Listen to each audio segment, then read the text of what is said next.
could share. And Jeff is recording. Thank you, Jeff. So yes, we have been involved. Sorry, I'll start with introduction. My name is Naisheen. I'm one of the co-executive directors of House Our Neighbors. We are focused on advocating for social housing. We ran 2 ballot initiatives in the past 4 years to create and fund social housing, and really exciting news that just a few weeks ago was announced that the first social housing acquisition has happened in Belltown, a building called the Alara. The 2-week lottery has just closed and over 10,000 people have applied for spots at the Alara. So we know that social housing is needed. People want to live there. And we are also, we're often asked, what are we doing after we pass these initiatives? Social housing, is starting to be created, but actually the hard work of implementation starts now. And we, have created the policies and created the agency, but implementation is hard. And so we're here to support in that work, kind of serve as a watchdog to make sure the social housing developer is kind of staying true to the values that we created, and proceeding with the work. And also, we're working on a lot of other legislation that needs to happen for social housing to be successful, for it to be all over Seattle. We want it in every neighborhood. And a big part of that work is land use policy and, including the comprehensive plan. This is a big, the big like growth and housing plan for Seattle that guides zoning. And there's a big update happening right now. It'll run through next year.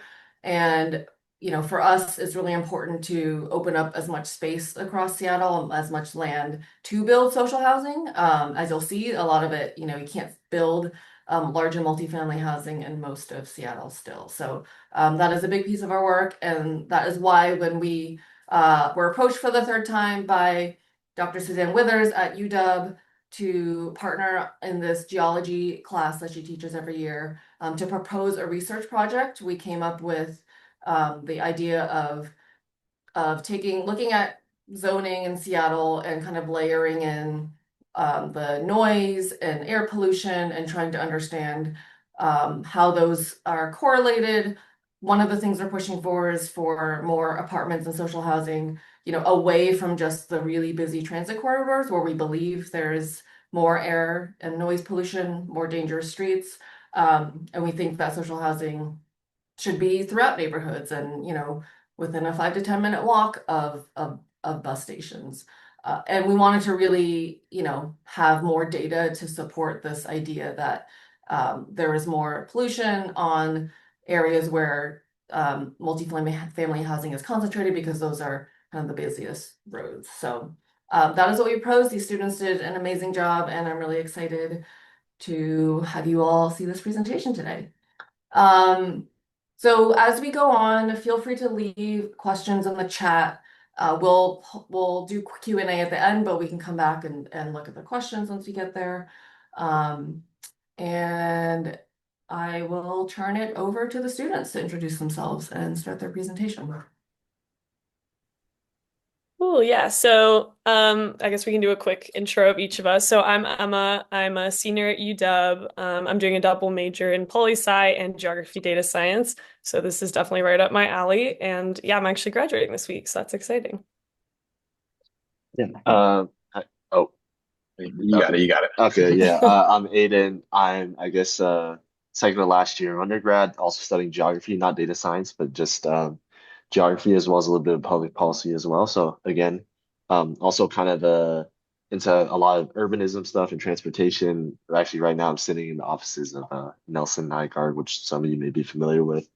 Um, and yeah, I'm just excited to get into some planning work this summer, but I'm also excited to present this thing that we worked on. So thanks for inviting us. And then, hi, I'm Kenneth. I'm a senior in geography, data science, and computer science, and I'm actually graduating tomorrow as well.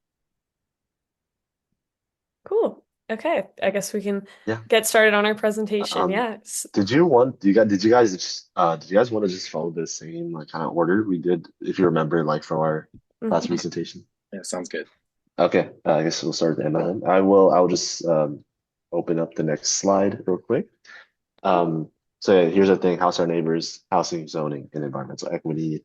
Sorry, nice little logos and stuff. And Yeah, Oh, so obviously we worked with How's Our Neighbors for this project. I don't know if you really need this context, so maybe we can go to the next slide. But yeah, so the focus of our project, as you already heard a little bit, is looking at the environmental health burdens faced by multifamily zones versus lower density housing zones, and how current proposed upzoning in the One Seattle Comprehensive Plan might amplify or maybe reduce the disparity in these burdens. So more specifically, we looked at differences in air and noise pollution exposure, again, between multifamily and then lower density housing zones, and then how the proposed zoning for both of those, again, how that compares. And then we also looked at some data on health, public transit, and some demographic data just to give additional context on the issue. And so our main goal was, yeah, just to help advocacy for more environmentally equitable zoning for affordable housing and then just multifamily housing more broadly. oh, yeah. Yeah, here's just a bit of the workflow we used to complete this project. We started by gathering data from several sources, actually. We finally settled on, for zoning information, we used Seattle's open data. For environmental burden and noise pollution, we used data sets from the Port of Seattle. Then we also incorporated respiratory health data from the CDC. And one of the largest parts of this project was actually just data cleaning and standardization. Because our data sets came from so many different organizations, they are often reported at different like geographic scales. For example, some of the environmental data sets were available at the census block group level, while the health information data was available at the census tract level. So before we could actually perform any meaningful analysis, we had to align these data sets to compatible geographies before we can actually work with them in ArcGIS. And then after cleaning the data, we joined the necessary layers we needed to compare. And then our next stage was just our analysis workflow where we classified housing zones into low density and multifamily categories, and then calculated how much of each zoning type was located within environmental burden areas. We also compared current zoning with proposed upzones to determine whether future zoning changes would improve or worsen environmental equity outcomes. And then, like Emma briefly mentioned, we did an additional analysis through health and transit accessibility to provide more context. And then our final products included a multiple environmental burden map, zoning comparison maps, a dashboard, a story map that we'll get into later. And then ultimately, our goal was just to determine whether multifamily housing and proposed upzoning areas would experience higher environmental burdens than low density housing zones across Seattle. Yeah, so like Kenneth kind of mentioned, most of our data came from the Port of Seattle and their equity index, which Aiden will talk about in more detail in a second. And then the health data we used also came from the equity index. They had health measures that they took from the CDC. So that was census tract level data that they redistributed to census blocks just based on like how many adults were in that given census block.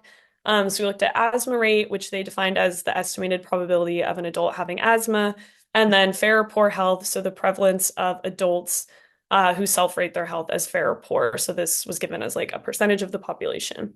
But yeah, Aiden will talk a bit more about the Port of Seattle data. Yeah, thanks. And so one of the things here, I feel like so just actually give a brief overview first. The Port of Seattle Equity Mapping Tool, it's a social vulnerability index tool, um, basically measuring various levels, a lot of times of essentially inequities in certain important aspects of society, such as in the environment, the economy, livability, things like that. So we specifically use the environmental index, like or environmental equity index, that's within the greater social vulnerability index. Um, it's not, I will say it is not entirely air pollution, but the majority of the weight of the measure is based in measures of air pollution, air quality. You'll see diesel emissions, PM 2.5, industrial toxic release, proximity to heavy traffic roadways, and then a few other measures like flood risk and tree canopy and things like that, which are also very important for just urban environments as well. To give a brief overview of how to use analysis, this stuff is kind of some GIS terminology, but essentially the census block groups were kind of divided into 5 classes based on their environmental like index scores, lower values being worse in outcomes, higher values being better. And then we within housing zones, based on the zone in which, or based on the census block group that each zone fell within to, they were assigned essentially those environmental index scores. And then we kind of use the bottom three like worst outcome classes as kind of the threshold to define like within Seattle what is an environmentally poor area, especially in terms of air pollution. So just for caveat's sake, it is not like a perfectly hyper precise analysis just because it's not kind of not pragmatic to be able to um, measure data like super precisely, but it was a very, I feel like, solid approximation. Noise pollution, this was a thing that was also very important for us. So we took from the environmental disparities map that the Washington State Department of Health hosts, as it says, it measures environmental health disparities throughout the state of Washington. And one of the measures that they use is transportation noise, which is based on the US DOT's National Transportation Noise Map. And basically, the way, and another ArcGIS terminology you'll see here, summarized within what it basically does is just, at least in the context of our study, was that the noise data is kind of displayed as like a really wide, like dense grid of points, with each point representing a certain noise value. So essentially, just based on the noise points within each zone, based on the average kind of those, um, the average noise level based on all those points is the noise level at which we assigned the zones. And we kind of use the threshold of 55 decibels for our kind of threshold to consider something noise polluted, just because that's around the level at which major health organizations kind of recognize that there's starts to be some impacts to health at that noise level. Not necessarily hearing loss or anything, but you know, disturbance in sleep, just chronic, a lot of noise levels can cause a chronic baseline of stress, and things like that. And then just for Seattle zoning, we used there a lot of this data is public, so it's current land use zoning, which is recently adopted in January, um, was used. But then we also got proposed land use zoning, which is from the centers and corridors like analysis that was like briefly released by the city of Seattle. And I actually had to kind of use I interned at SDOT um, up until a few weeks ago, so I was able to get that proposed zoning data layer that's not easily downloadable. So that was fortunate for us. And then here's just some brief map layouts as an example for kind of what the kind of maps you might be able to see on the dashboard, which we will go into a little bit later. Well, actually, or maybe now. Yeah, why don't Um, we flip over? I'm going to share a link to, oh, hold on. did you The have the map. links for both, or did you need the link I have the for? map. I have the link for the dashboard, I believe. Um, but I will share in the chat because that should be accessible by everybody. So if you want to follow along with, we're just going to do some orientation about these maps so you kind of understand the results more. Um, so I'll give you a second to open that. Aiden, are you able to pop over to the Oh yeah, dashboard? I can head over to that. Sure. Let's see if I can make this a nice full screen. Okay, how's that work? Great. And yeah, so So everyone who wants to let's. follow along. Can you all just also say, I don't know if we define GIS, not everyone knows what that is. Can you just talk briefly about what that stands Yeah. for? It's so GIS. Some professors can harp on about this a bit. So GIS, it stands for Geographic Information Systems. And so it's a lot of people kind of tend to think of it as like just a program. Like, for example, ArcGIS is what we use. The ArcGIS is a very like industry standard GIS like application.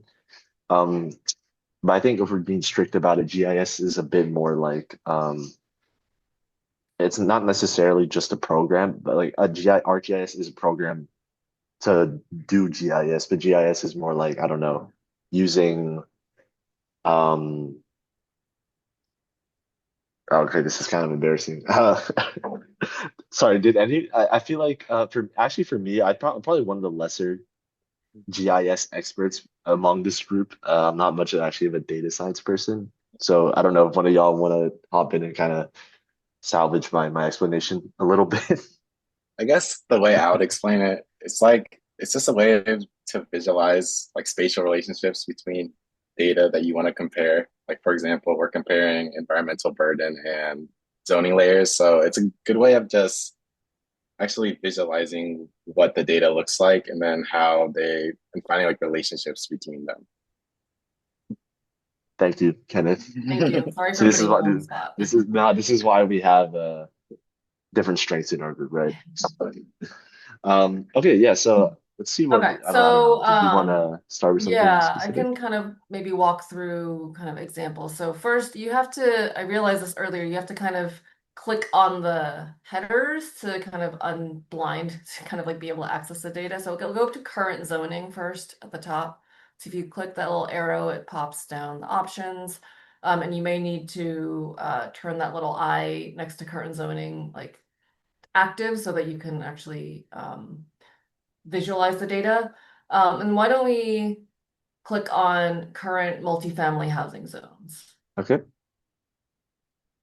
Okay, maybe zoom in a bit, yeah, so people can see a bit Yeah. better. And We so have, if I just I don't actually I feel like we might have not actually done this uh Nightshade with your like our class presentation, but if you just click on these things, they should give you like um what the current zoning class mm, is, the I guess the current like actual designation, like official like LR3, and then proposed zoning change. Obviously if it's an empty field, um it just means that it's not proposed to have a zoning change or be upzoned great. specifically. And then, so yeah, just if you Okay. want to click around there. Yeah, and so I just want to point out here that, we see that these multifamily housing, this is what's, where multifamily is allowed today. We're not counting kind of the lower density neighborhood residential. I won't go into the full story, but what used to be single family zones is now a little bit more. You can build 4 to 6 units. This is kind of a little bit higher multifamily apartment buildings. And you'll see, these are really, a lot of them are directly on the busiest streets like Aurora, um, and downtown Capitol Hill, um, some of the major thoroughfares. And so you'll notice also that, most of Seattle streets are not zoned for multifamily and do not allow apartments. Um, can you next go to proposed upzoning and turn on the proposed to be upzoned? Sure. Did you also want any backdrops like the environmental stuff too? We'll get there. I'm just going Okay, one piece by so people I gotcha. understand how these layer oh, just keep the other one on. Keep the Oh, current okay, zoning okay. on. So yeah, so this is today where multifamily is allowed. If you click on the zones proposed to be upzoned, the green that's showing up is like what is right now proposed to be upzoned additionally. And you'll see, a bit more, which is good. It's still very much kind of on those arterial roads, those busy roads. It's still not most of Seattle. And then as an example of one of the outcomes, if you can also layer in the under environmental burden, the environmental health in Seattle by zoning. So you all will see in the legend on the bottom right, kind of what these colors mean. Um, environmental index. I think this is mostly kind of air quality data from hazardous to good. And as you can see, kind of waterfront areas, Magnolia, are very white and yellow. And then again, multi-family is fairly correlated with these, higher, worse environmental safety. Um, so that's just kind of an example of how you work this map, and you can look at different levels of data against each other. So you can play around with that, but just want to do this before they jump into results, just so you had some sense of like Yeah, and I just want to clarify, you'll notice that we have like environmental health both in census block groups and which is the original kind of data set, as well as zoning. And I will say that I actually um I think honestly it might be sometimes a bit more accurate to just use the census block group and then overlay the housing on top of it. And that's because um like the way we did it, so like the way we assigned zones to certain environmental scores was based on like their was based on like what where their center was located. So if their center was located in this census block group, that was the score they got. Um, and that's still usually like it lines up pretty well still, but it kind of gets a little funky when you get into like really large housing zones because it covers so many different areas of environmental quality, but its center might be within a spot that's like a fairly like good quality, right? But even though a good chunk of it actually still like not exactly in the best. So I will use an example here, just to. So you'll see like this kind of thing, right? Where it's like huge chunks of it are considered poor, even though this neighborhood just north of like the U district is actually, I don't know, pretty good. But if you just like then switch to the census block group, it's a little more precise in the where exactly those environmental measures are. So, um, like the zoning lines up it just kind of lines up with the actual zones themselves, but I will say you might need to exercise some caution if you kind of want to use that one. Um, I don't want to harp on for too long, but that's just kind of I feel like just a point I wanted to bring up. No, that's helpful because I was wondering, I was like, that's a lot of the city that's like not great. So I'm glad to see there's another more precise. I will say noise pollution is actually the one where we didn't use census blockers. We just assigned the zones essentially, mostly because like the way the data is, it's a lot easier to because there's like dots of noise pollution like literally all over the Seattle. It's a lot easier to more accurately sum them into like even small zones. So that that's why the noise pollution only has the really like the zoning part of it. Got it. And Okay. so did you want to like when did you kind of No, want I us to just want to move do on a to? quick intro and then I want to give you time to go through all the Okay. results. So we can get to questions so we can jump back to yeah, your presentation. Okay, sure. Let me get back there. Okay, so that was it. Oh wait, okay. Our results are kind of summarized in the story map, which I have right here. Okay, Emma, I think this is I've probably been talking for a Yes. little bit. You should speak about this Yeah, one. so our story map, if you scroll down a little bit, you'll see that we have the dashboard you just looked at is right at the top of it, and you can play around with that or open it in a new tab like we just did. But this kind of just provides more of like a narrative of kind of the context of the issue, so kind of stuff we've been talking about, and then it goes through our findings, and there's some like specific maps with the similar layers you already saw, but it'll just have like two layers turned on, and you can kind of click through. And then we have some charts as well, so you can kind of scroll through and get just the overview of our findings, but the dashboard is in there as well.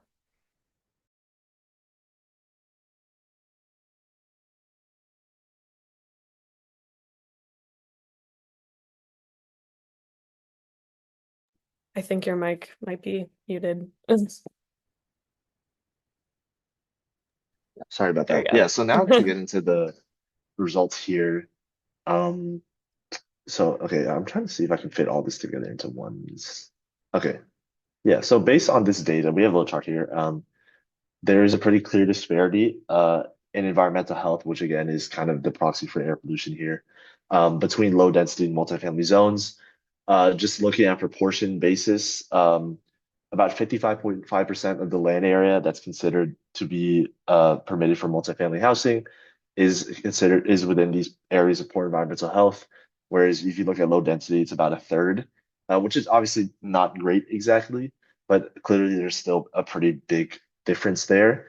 Just to give another measure of it, low density, as measured in this study, the low density zones cover well over three times the land area, but they only have like double total land area in environmentally unhealthy areas. So just another way to kind of characterize that disparity.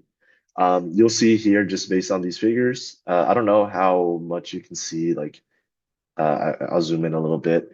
You'll notice downtown zone's pretty much 100% poor environmental health. Not exactly surprising considering just the levels of it's kind of close to some industrial activity. There's obviously I-5 running through it. There are lots of construction, lots of traffic.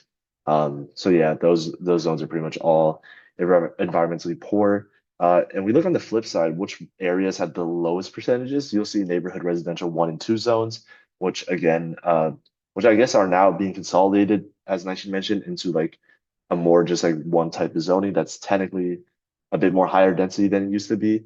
But we still find these areas have a lot lower percentages of being in environmentally poor areas. So it does show just a disparity there. And then we obviously have some of the dashboard right here. Noise pollution, we kind of see a similar story. We see about just over a quarter of multifamily zoned area is within what we consider noise polluted areas, which again is average 24-hour daily average above 55 decibels. And then so 26.4% for multifamily, 7.8% for low density zoned area. So this actually is a bit more of a better statistic, I feel. Again, the low density zones of this study cover over 3 times the land area, yet they have an identical land area when it comes to areas of noise pollution. So pretty big disparity there. Again, areas of downtown Seattle you'll find out are like very noisy. As you decrease in density, we find that like there's less noise pollution, which I guess in a sense is pretty intuitive. But of course, a lot of that is also still like the traffic issue. And I just want to point out, and Ben, we were even talking to Ben a little bit about this. You'll see the major institution overlay on the left here is at 2.4%, which is kind of strange. So most of the land area for MIO is really just the University of Washington campus, which technically has some environmental hazards like I-5 and 520. But most of the land area of the UW campus is fairly serene, fairly not noisy, fairly pleasant.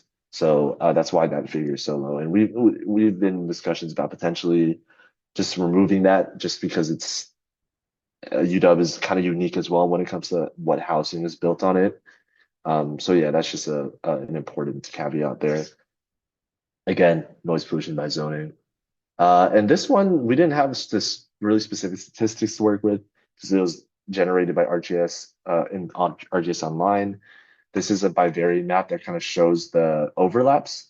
And I will say it can be a little hard to read just because the measures have different directions essentially. So like a lower index score is worse, but a lower noise pollution score is better. So it might be a little counterintuitive to read this map, but it essentially is yeah, kind of an overlap. You'll see that high noise pollution, low environmental scores, again, downtown, South Seattle, just outside of Soto and the industrial areas. And so yeah, I feel like that result is pretty expected, just based on everything we've seen already. And I just want to throw it back to you guys for the city of Seattle upzoning thing. Yeah, I can talk about it briefly. The One Seattle plan is basically the city of Seattle's long range like growth strategy for improving housing. A major part of it is increasing housing capacity just through upzoning in general. And then our project looked at both current zoning and then the proposed phase 1 and phase 2 zoning changes to see whether this proposed housing growth would be located in areas with higher environmental burden. And one of our interesting findings is that the proposed upzones generally appear to be less concentrated in environmentally burdened areas than existing multifamily zoning. But obviously, there's still disparities that remain and further work to determine if that's true or not.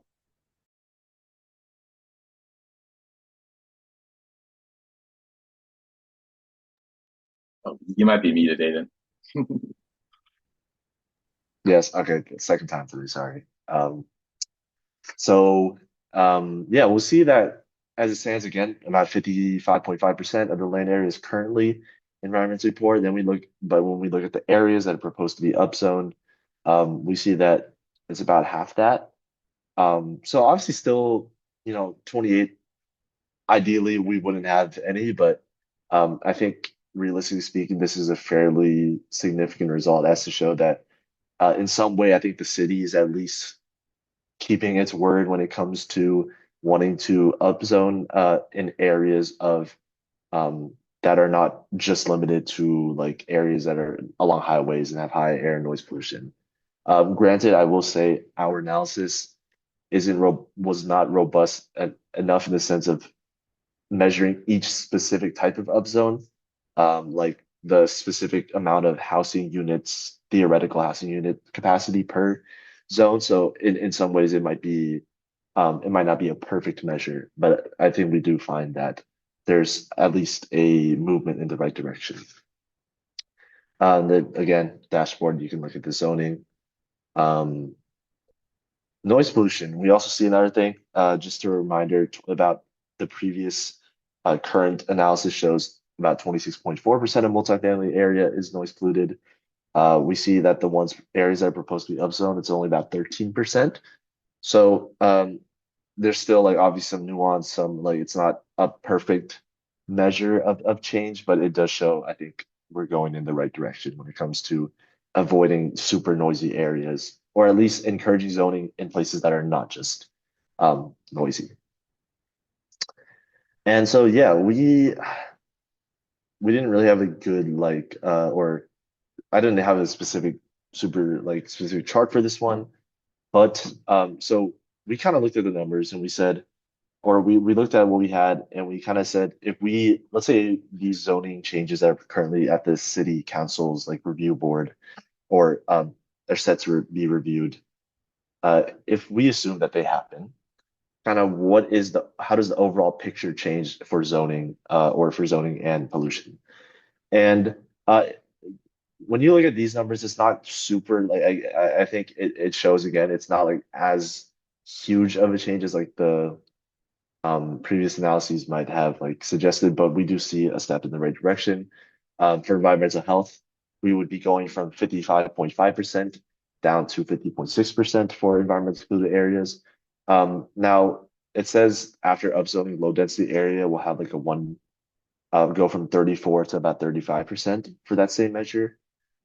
Which again I think is less that we're like, oh, we're getting pollution more into low density areas. It's more like I think low density areas are becoming multifamily areas, which naturally I think decreases the total amount of low density land area. So the percentage might go up even if the actual area that's polluted doesn't change. So yeah, just to clarify that. You're And noise saying like the pollution, denominator, like the total yeah, land of low exactly. density is like shrinking. And so you're not looking at the same, yeah, comparing the same Yeah, place. yeah, appreciate the clarification. I'm not like clearly I'm not like super uh I didn't have a super tight script for this. But yeah, for noise Um, pollution, um we kind of see a similar thing, like going from 26 to about 23%, while the upzoned for the low density area, it doesn't really change. So I think that's also still like a that shows a step in the right direction. Um and yeah, again, this is honestly okay. This one doesn't work. I think I'll say for anything to do with maps, use the dashboard to actually be able to toggle stuff on and off. Um, we kind of realize this is kind of a static map, so yeah, just dashboard is good for if you want to check out specifically all the maps. Now, public transportation. Oh, sorry. Um, this was kind of a supplementary analysis, but public transportation as a lot you're probably familiar with, is very like connected with areas of land use.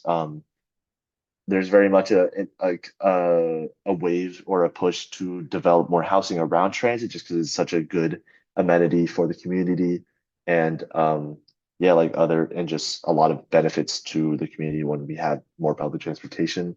So we kind of wanted to see like yeah, what is the connection for like multifamily versus low density there? We know a lot of upzoning is kind of based around the idea of zoning near transit stops and major transit corridors. So um, just to specify, we analyzed major transit stops as defined by the city of Seattle, which is commuter rail, so the Sounder, Link Light Rail, obviously, streetcars, as well as bus rapid transit, both current and proposed bus rapid transit lines. So King County Metro Rapid Ride, basically. And we kind of find the following figures. We find that as it stands, about 54.6% of multifamily zones are within that half-mile major transit watershed. Low density, it's obviously less, about 19%. And for the proposed upzoned areas, it's about 35% within the watershed. Which in a way, and then just to get more into statistics of, let's say these upzones happen, it's weird. We actually see a decrease in the percentage of area for both multifamily and low density within the watershed. But again, that's percentage. When you look at the actual land area itself that is within half a mile of major transit, for multifamily zones, we see upzoning increases that area by 20%. Low density zones decreases it by 12%.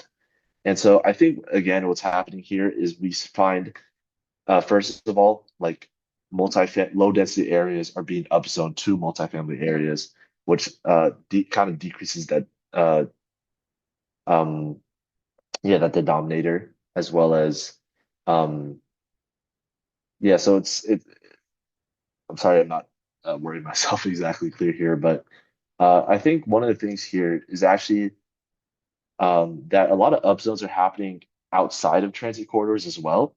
Um, because for better for worse, obviously for worse, but transit corridors do tend to be in high traffic roads, and so actually in a sense you could argue essentially that it's somewhat good that there's some upzonings happening outside of major transit corridors, meaning they're happening outside of very polluting road corridors. um, so yeah, that's kind of the transit analysis thing. I admit I didn't explain that the best, but I will. Can I just ask a quick question here with the Sure. map? If you turn on that layer, is it the areas within like that? They're kind of in like these bubbles. Is it the area within a section that is within half mile, or is it Yeah, so this black the line? yeah, the black lines are just um if you're within that area, you are within half a mile of a major transit stop.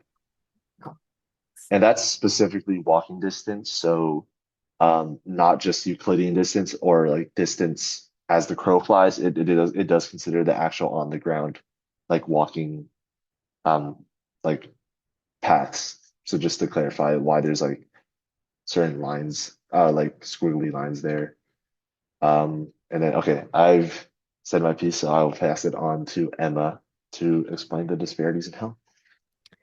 Yes. Okay, so you'll see these two maps are also pretty similar to the layers that you can turn on the dashboard, so I won't talk about them too much. But yeah, the first one is showing current multifamily housing zones, and then the ASMA rate is behind it, separated into 5 classes.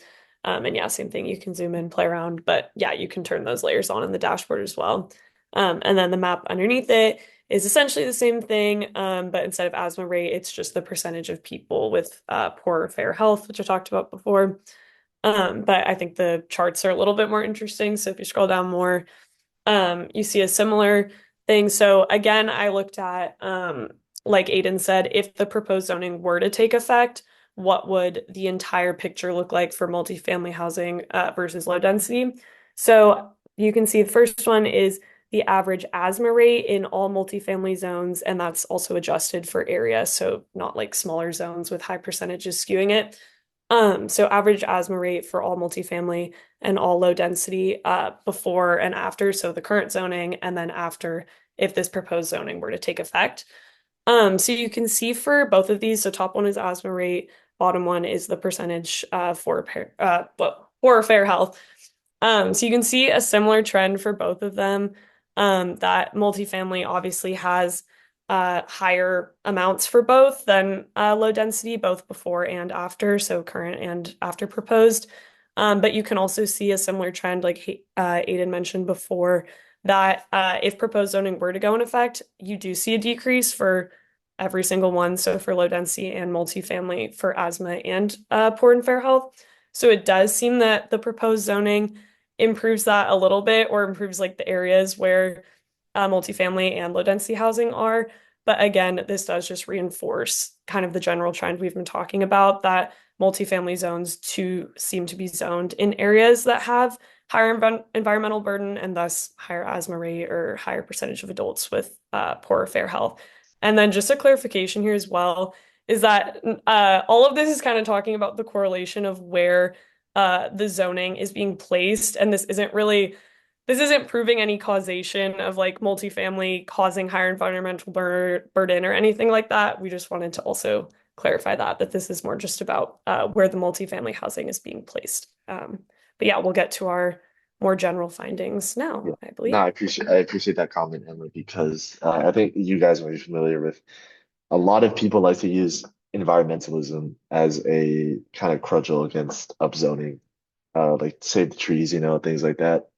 Um, so yeah, I mean that's definitely a good point. You brought it in. Appreciate it. Um, yeah, so Kenneth, did you want to go for this Oh, one? yeah. And here's just like basically summarizing what they both said already. We found that multifamily housing zones are much more likely than low density residential zones to be located in areas with poor environmental health conditions and higher levels of transportation related noise pollution. And this obviously suggests that residents living in multifamily housing may experience greater exposure to these environmental burdens. And then when we examined the proposed zoning changes under the One Seattle plan, we found some pretty encouraging trends. The proposed upzones appear to be less concentrated in environmentally burdened areas compared to the current zoning pattern. In other words, the proposed changes may help reduce some of the environmental inequities that we observed. However, the disparities are not completely eliminated, and we feel that additional analysis or work would be needed to done before drawing definite conclusions. And then we also encountered several challenges throughout the project. Some of the important data sets, such as the proposed zoning shapefiles, were pretty difficult to obtain and required direct communication with the agencies. And another major challenges was I briefly mentioned it earlier, but it was differences in geographic units across data sets. And then, so a significant amount of our time was just spent cleaning, standardizing, and aligning these data sets to make them more compatible for the R analysis. And next slide.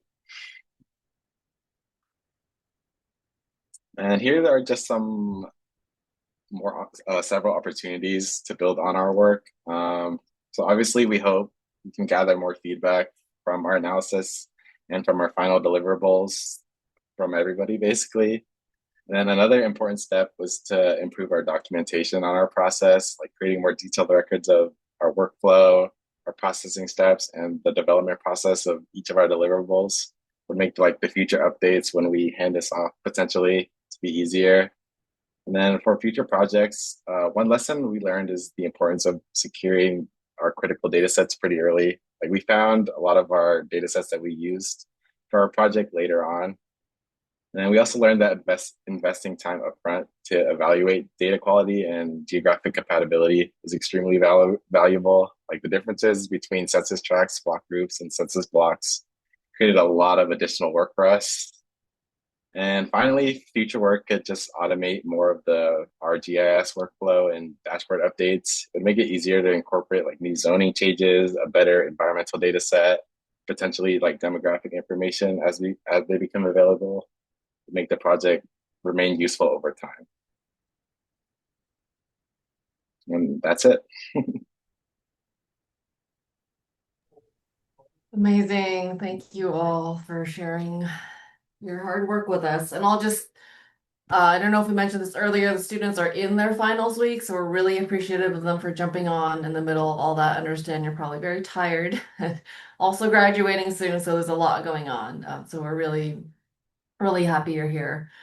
I know when my three of us went last week in person to see this, and we were just so impressed. And for all of us, we really felt like it was kind of like grad school, level work, and you all are undergrad. So just kudos for all of this. I think we will definitely want to play with this more, but it just offers a lot of like evidence base for the things we've been talking about. surfaces more questions.